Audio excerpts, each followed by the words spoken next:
Well, let me give your viewers a little background to my life right now.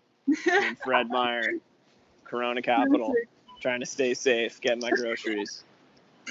Yeah, that's like the only place you can go now. So, I mean, the only time I leave my house these days is to get groceries. yeah. It's a risk every time, you know.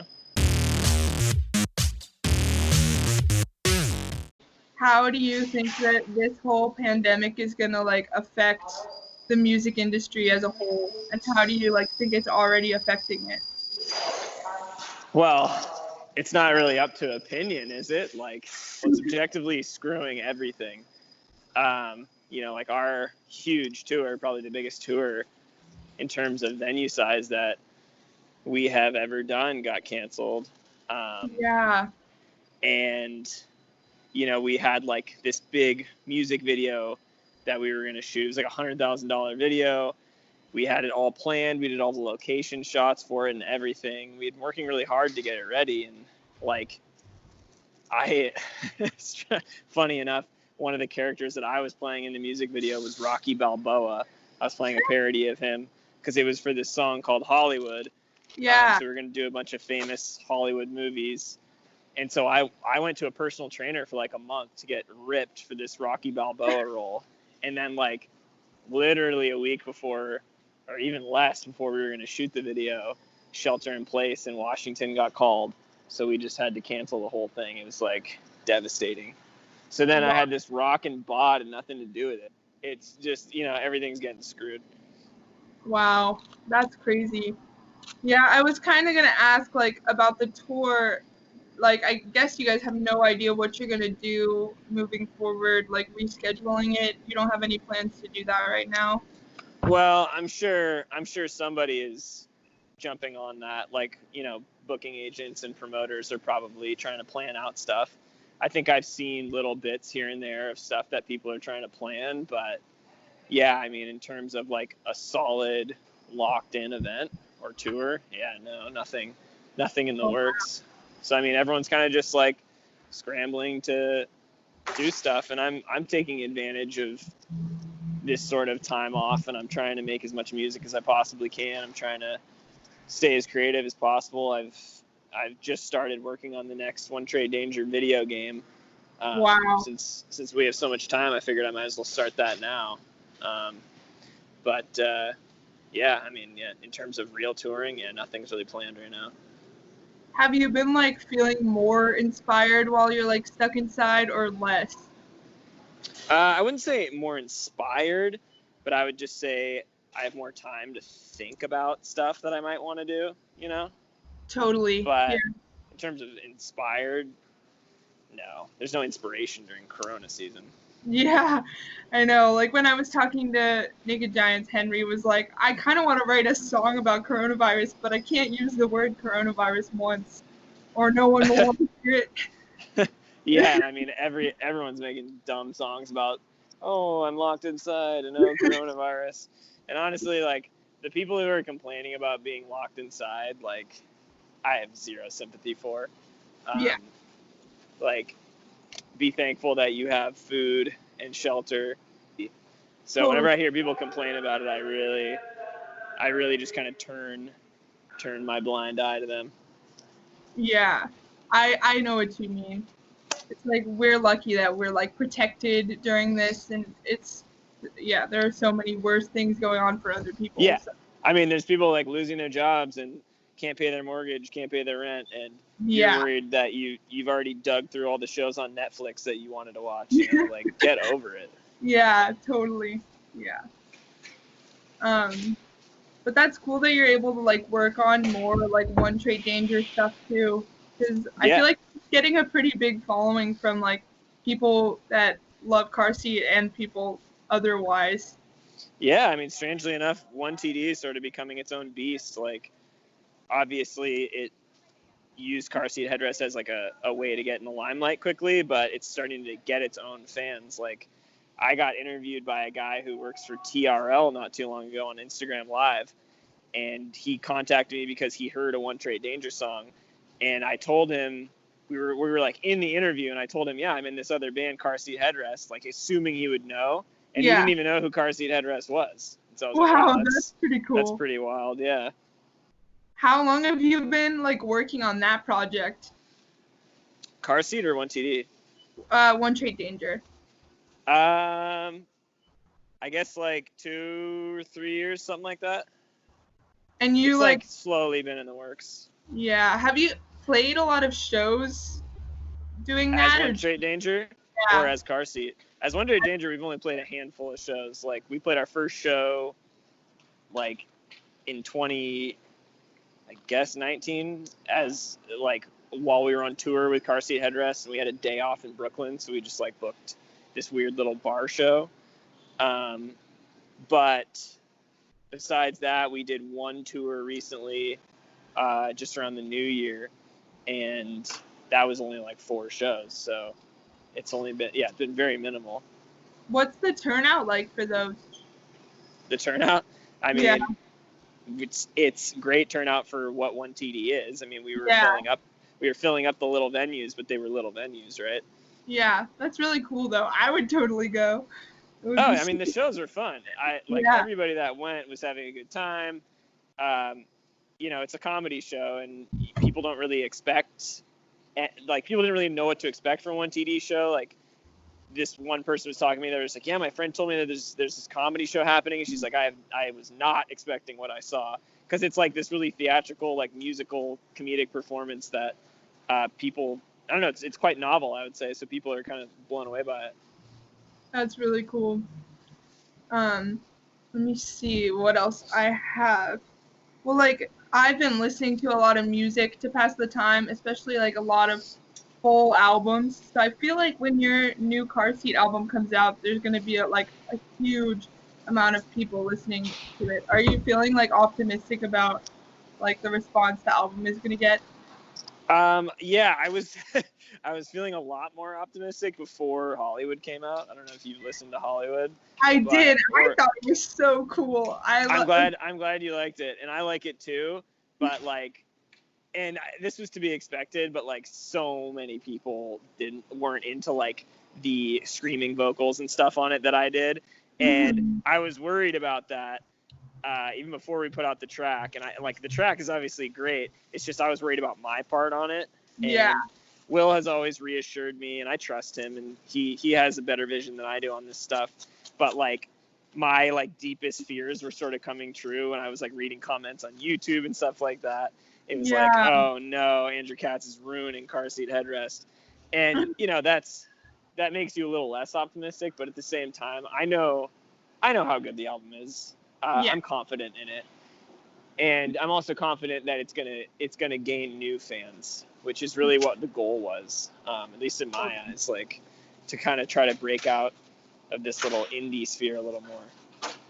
I contacted you, I think, the day the single came out, and I was like, oh no, he's gonna think I'm contacting him just to talk about the internet response to the and I mean, honestly, at first I was just this sucks, people hate me, but that phrase, it's cliche to say, but any press is good press, and totally. The song is so divisive that it's got so many people listening to it, so many people talking about it, and some people really love it and some people really don't, but there's also along with all the trolls and the hate on the internet, there's a lot of really funny stuff. The latest post that I did on Instagram was this meme that somebody posted. I don't know if you saw that, but it's I did. It's just it personified that song. The song just has a huge ego, and it kind of fits me a little bit. And I was just actually laughing out loud looking at that. And that comic, even though it was a little bit of a dig at the song and a little bit of a dig at me, it made me feel so much better because I could see the comedy in it. Totally. And I feel the people who have a bad reaction to the song, they just are kind of wanting all of the albums to sound the same so they can take comfort in oh, I've always loved Car Seat and it's going to sound like this and it's going to be so awesome. But I think absolutely, getting to hear something new is what most people are looking for, so it's going to be really cool to see how it comes together. I agree with that wholeheartedly. I think a lot of the people making noise are just longtime fans that were not expecting that. But at the same time, I can see I can see where people are coming from in terms of like, when you hear that first verse when I'm screaming those vocals, it's a bit jarring. Like, it comes out of nowhere and you're not expecting it. And so like, I totally understand where people are coming from when they're like blown back by it. But I think it's important to take a step back and realize like, it's not supposed to be a normal Car Seat Headrest song. And so, yeah, the people that are really complaining are like, I miss old car seat, you know, and they can't get over it. But, you know, they'll get over it eventually. And, like, the way it's going to sound in the context of the new album, like, people should be getting excited to hear, like, what's going to come before and after that that's going to make it fit, I feel like. Sure, yeah. I think the album as a whole is very strong, so I think, yeah, people are going to like it. Cool. Are there any, like, artists you've been listening to during the quarantine that have been, like, keeping you sane? No, not really. I don't know. I really haven't been listening to much. I haven't had much time to be honest. Like, I'm trying to do so much. I'm trying to do so much crap right now that I think I've truly bit off more than I can chew. Like, I don't know if you know about the last video game that we made, Cosset's World, which was a game we put out for the release of the first album, or the second 1TD album. But I like decided that I wanted to make a game for One Trait World Tour, and I never made a game before. So I had to learn how to code in C# and learn how to use Unity like in a month. And I put together a game start to finish, and it was just like an awful time. And for some reason, I've decided to do it again. Luckily, I'm getting a little bit of help this time, but it's still a crazy amount of work. And the new album isn't even done. So like, I'm trying to work on that and the album and deal with all this corona. It's quite a bit. Yeah, totally. I know, like, one of the things I talked to, like, Naked Giants about was, like, the fact that they've been doing, like, a lot of, like, virtual kind of, like, playing music and, like, kind of staying in contact with fans and stuff. And then they told me about, like, artists that they've been, like, that they said, like, you should check out their virtual tour or whatever. Have you been, like, keeping tabs on any of those? Like, no, frankly, I think they're all really stupid. I don't know. I might be in the minority in that, but, like, I don't enjoy watching people play guitar through an iPhone microphone on Instagram Live. It just sounds terrible, and it's not fun to watch. Yeah, I know what you mean. It's like I kind of can't keep my attention on those for more than a few minutes, or I'm like, oh, you know, they're just not that fun.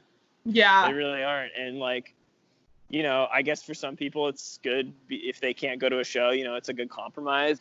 So what I've been doing to kind of stay out there is, and I'm sure some people would think this is stupid too, but I've been streaming on Twitch TV.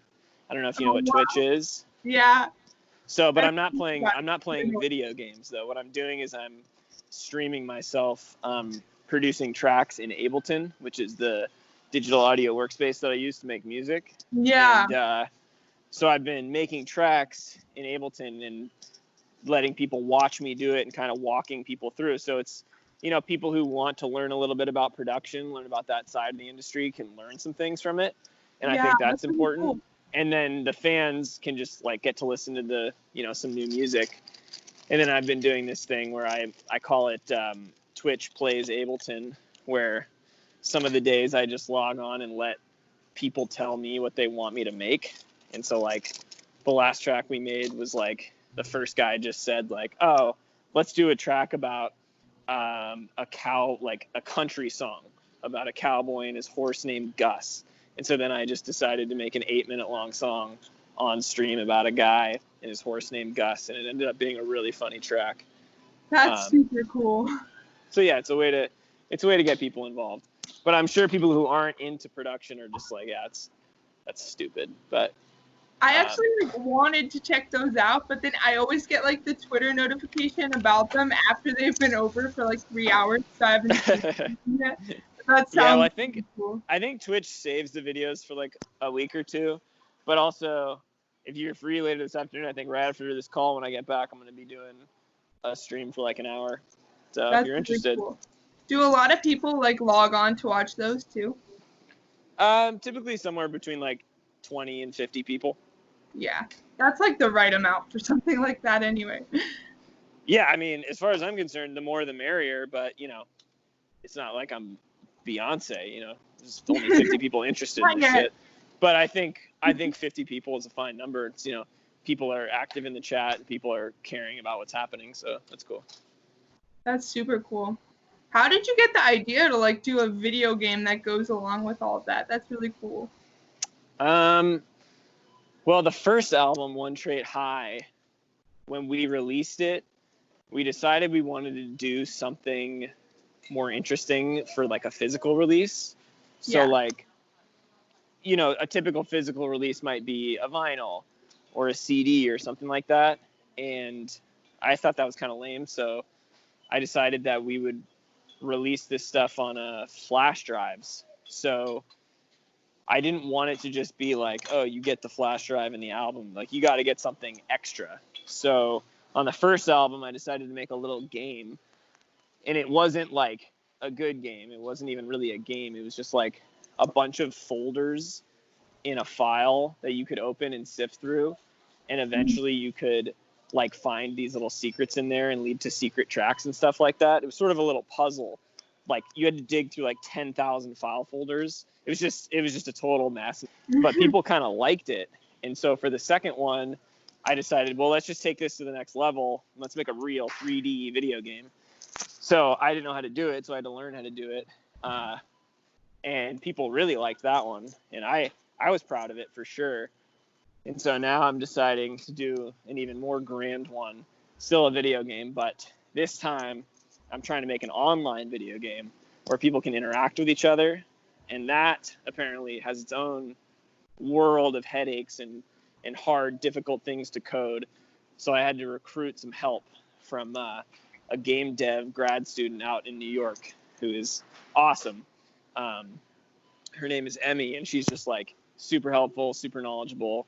And so hopefully the two of us can put together a cool game. Wow, that's so ambitious. Like, I can't even imagine myself coming up with that idea, so that's really cool. And now I want to like check it out. Like, that sounds so awesome. Well, yeah, you can play the first one. I'm sure it's online somewhere. Yeah, I want to look it up. That's what I'm gonna do after this. It's called Cossett's World. Yeah. Play it. And there's also people that have done speed runs of it. So if you don't want to actually play it, you can watch people beat it. That to me is the same as like watching a live stream of someone playing is watching a speed run like a video game.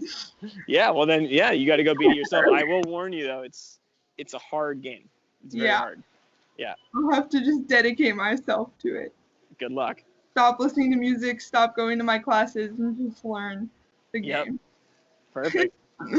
So if you have like any words of wisdom to leave the people who watch this with, then you can say them. Words of wisdom, stay inside. Cool. Well, thank you. Yeah, this was fun. It's a good way to keep me busy while shopping. Yeah, this was awesome. Cool. Yeah, absolutely. I'll talk to you later. Bye. Bye.